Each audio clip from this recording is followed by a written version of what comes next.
মুসা আলাইহিস সালাতু ওয়াস সালামের জামানা রওনা করছেন মাওলার সঙ্গে, নবী দেখা করবে। দেখে পথের পাশে একটা পাথর কান্দে।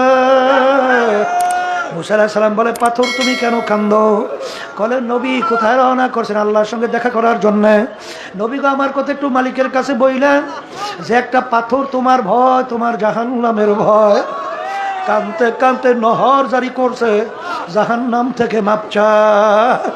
মুসা আলাইহিস সালাম বলে, মালিক পাথর তোমার ভয়, জাহান্নামের ভয়, কান্দে নহর জারি করছে, তোমার জাহান্নাম থেকে মাপ চায়। আল্লাহ রাব্বুল আলামিন বলে, হে জামানার নবী মুসা, তুমি পাথরকে বইলো আমি জাহান্নামের আগুনে জ্বালাবো না। আর মুসা আলাইহিস সালাম আসলেন, বলেন, পাথর তোর কপাল ভালো, আমার মালিক তোর কান্না কবুল করছে, আমার মালিক তোকে জাহান্নামের আগুনে জ্বালাবে না। পাথরের কান্না বন্ধ হয়ে গেল। কিছুদিন পর ওই পথ থেকে নবী রওনা করলেন, দেখে পুনরায় আবার পাথর কান্দে। আল্লাহ নবী ধমক দিয়া বলে, পাথর তুই কি আমার কথা বিশ্বাস করো নাই? তুই আবার কেন কান্দ?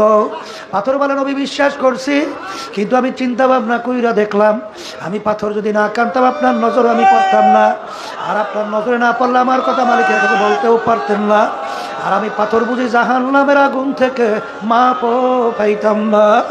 যেই কান্নার উসিলায় আমি পাথর জাহান